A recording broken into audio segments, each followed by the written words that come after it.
the diagnosis, and then see them for follow-up for developmental progress, address the comorbid issues, or if any behavioral issues that are not settled, and if the parents are still struggling or the therapists are still struggling, would come to us. So we become the intermediate here and there flashpoints rather than continuous contact points as your therapists. So definitely the therapists have a lot more compassion, care, connect with all of you as compared to our roles, because we come in brief, and in that brief we try to do our best.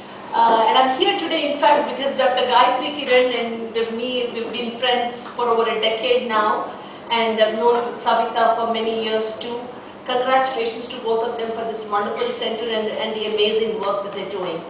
Now, I'm sure both of the earlier speakers must have covered everything.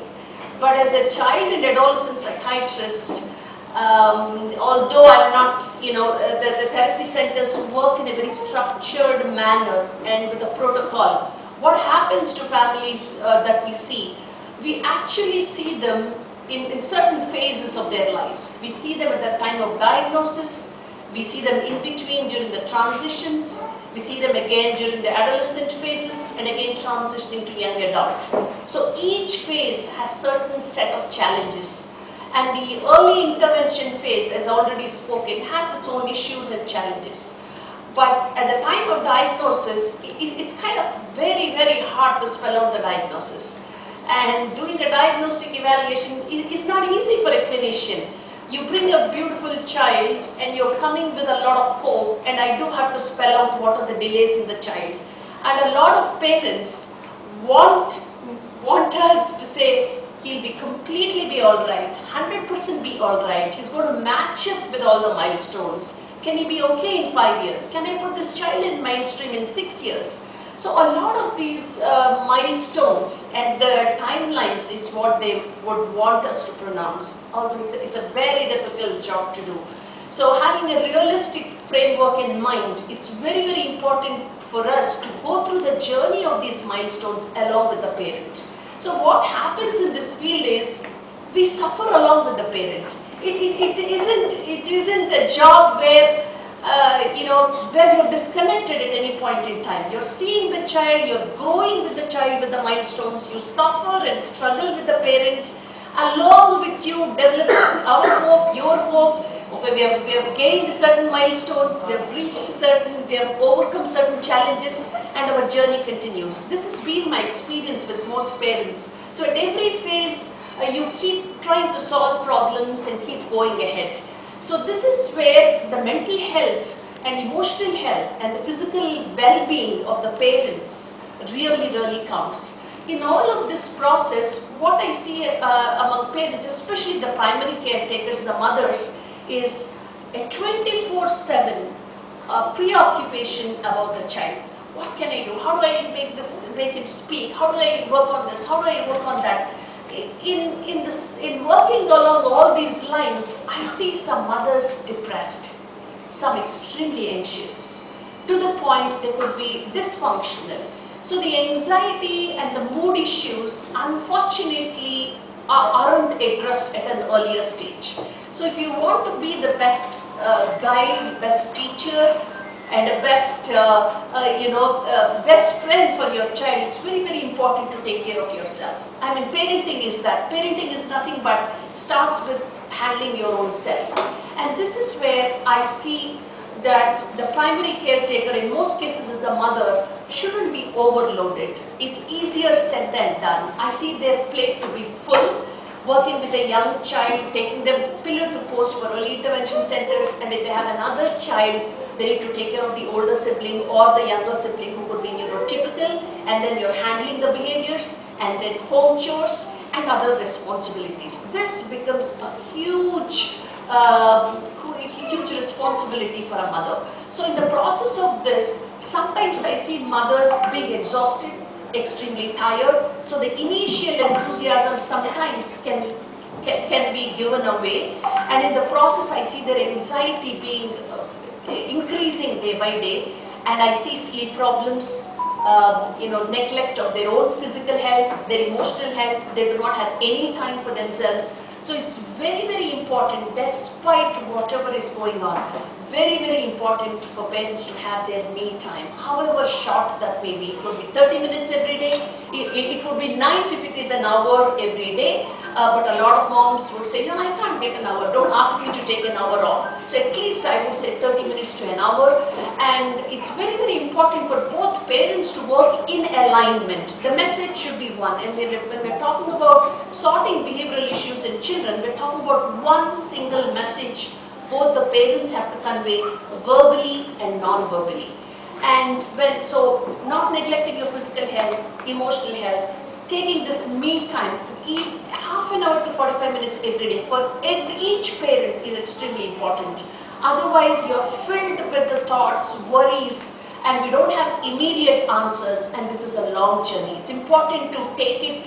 At the end of the day, you have done your job for the day, but you also need to know how to relax. And you do have to have some form of a physical exercise, some form of a meditation, prayer, or some form of a hobby to unwind yourself. Because I see that when a parent is extremely exhausted, the handling of the child gets impacted as well. So an angry parent, an emotional parent definitely impacts the mood and stability of the child. So it's very important for any individual to be centered, and that centering, ideally if you're able to do it early in the morning before your day starts, it would really be good. And the centering doesn't have to be for a parent alone. It be a therapist or a clinician, or all of us have to have that centering, because everything else will be thrown at us throughout the day. In order to handle things in a balanced way, I think it all starts with how you measure your barometer, how you center yourself. I think that centering is very important to be efficient and to carry on the huge responsibilities that all of you have. So certainly carve out time for yourself, gain some practices. What makes you relaxed? Go for walks or a yoga class when your child is in the center. See what you can do. And this alignment between the parents, and especially where most fathers are working, they don't have enough time. On the weekends, let the mother take a little bit of a break. So this kind of a partnership between the mother and the father is absolutely essential. And when there are grandparents and there are elderly people in the house, also you need to see how to manage this and how to become a unit in the benefit and the development of the child. And when it comes to certain behaviors, most behaviors are usually due to triggers in the environment, either sensory issues or hyperactivity or transitions with a therapist, anything and everything, new people coming or father traveling. A lot of behavioral issues ensue due to the triggers in the environment. But there are certain behaviors which are purely due to comorbidities. Let's say an ADHD child or an anxious child. There is some mood instability some children with autism and children with developmental disabilities can have. So sometimes screening for comorbid disorders is absolutely essential if the child is not settling down. Sometimes you can't force everything to the child. You may be thinking it's right, but sometimes we need to see what else is the child going through. And another thing that I would tell parents, is especially moms, is I've seen some mothers continuously practicing the things that all the therapists have been telling them, and in some cases I've seen that the home is becoming another therapy center. I want mother to be a mother, definitely not a therapist. Because what happens in some of these children is there's an excessive auditory stimulation, and you see this child being overloaded with auditory stimulation and continuously, non-stop, continues to speak. So that happens in some children. Children also require downtime. The child is expected to focus in early intervention, expected to do some practice at home. In addition, if you are covering the entire time with continuous ongoing instructions, it could be an auditory overload to the child. It's very, very important to give downtime to the child, downtime to yourself as well. Because we can't expect the child to go at a rapid pace, nor you. So the message is, do not exhaust yourself, do not exhaust your child. These things are extremely important. So screening for comorbid disorders is important. Taking care of your mental health is important. So when you see that as a parent, you're not able to hold it together, parental counseling is important. And if members within the family are not aligned, there's a conflict regarding management of the child, absolutely seek parental counseling. These are very, very important aspects of not only early intervention but later on as well.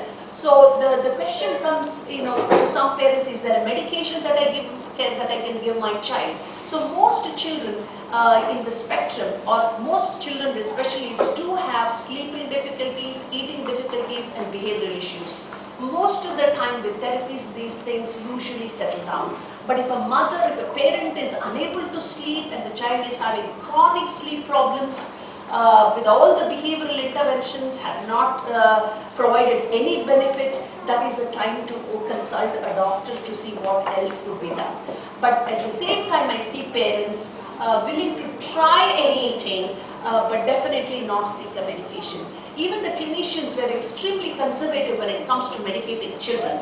But there are certain situations, let's say a child is extremely aggressive, hitting the mother has marks on her hand, and or hitting the sibling, and the behavior is extremely violent. This is not a situation where behavioral interventions work. So in such situations, a screening for medication, possibility of considering the medication needs to be thought through. So these are different stages, and once the child grows, you keep looking at what are the challenges, new challenges, what are the things that the child has outgrown. It's a journey along with the child for the clinician, therapist and the parent, looking at all these milestones. As a team, one has to function in order to address these issues as we grow step by step. So another thing that I would say is taking care of the younger child. So some of you must be having an older child or a younger neurotypical child.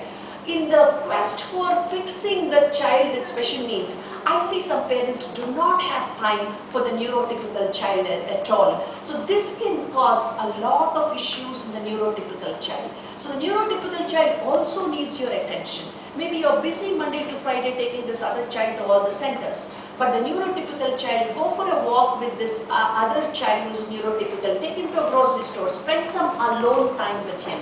Because what happens is that these children with the neurotypical sibling does not have opportunities to go through his childhood. He's always moving along with the family, and most of the places they go are again centered on this child with special needs. So the neurotypical sibling loses out on a lot of things. So there is a chance that this child can have some anxieties themselves, that the other neurotypical child can have some sort of an attention-seeking behaviors. In some cases, they openly say, you never look at me, you're always busy with the other sibling. It's very, very important to carve out that time for the neurotypical sibling. And some of the parents would ask, I already have a child with autism. I'm very, very scared to have another child. So, there is no 100% transmission of any genetic disorder. There are even including autosomal dominant disorders. There is a high risk of chance, but nobody can say 100% the next child is going to be autistic. You'll meet so many parents with one older child having autism, but they go for the second child and still have a neurotypical child. So in such cases, I want you to go through genetic counseling. Genetic counseling is available at St. John's Hospital. There are genetic tests that can be done. Of course, the pool of genes that are involved for autism or some of the neurodevelopmental disabilities cannot be entirely chalked out. But a chromosomal pattern outlook can be taken into consideration. So if because I see some young parents, if you're wanting for another child, please go through the genetic counseling as well. As Nishit already said, having a sibling definitely helps. But there is another thing that I would bring to your notice. Most of the time when parents come with two children, there's a neurotypical sibling and another child with special needs. I see this neurotypical sibling, younger or older, beautifully managing the special child. I see some younger neurotypical siblings managing the older child with special needs beautifully, and the child really listens to the sibling. In some cases, what I see parents is, I want another child because he needs to be responsible after we go. And I see some parents telling the sibling, he's going to be responsible. He needs to take care of his brother. So I think it's very unfair for a parent to put this younger child with that responsibility, growing up with that responsibility. This child is looking at parents, growing in this home. He understands all the challenges that the parents face. There's no need to tell this child, you're responsible for your brother. So I think that creates additional anxiety. And for a parent to balance a child with special needs and a child with a typicality is a challenging thing, because both these children require different kinds of parenting. So the neurotypical child has aspirations, has goals, and as a parent, you're not supposed to limit those aspirations and goals, because I see some parents, oh, he can't join college out of the city. He has to study from home. He has to be at home. Otherwise, he might lose touch of the other child. See, this is a transition for the other child. Your neurotypical child is seeing all the challenges. He understands this. But these things should not be forced upon. This is another thing that I would inform parents about having a neurotypical children. So another thing is the adolescent phase, of course, is challenging like any other adolescence. So we have to go through these phases. And parents would ask, how is he going to be independent as an adult? As an adult, can he manage things of his own? These answers are very difficult to derive in a young child. If you're bringing a 6 or an 8-year-old child, it's very difficult to foresee which child would be able to completely live on his own. So in order to derive to that hypothesis, the child should be at least 15, 16. Usually you can comfortably say to what extent this child requires assistance and supervision. But with a very, very young child, we need to definitely take a stepwise approach. So take care of your mental health, do not neglect your physical health, and work in partnership is what I would say. And I think the rest of the things were all covered.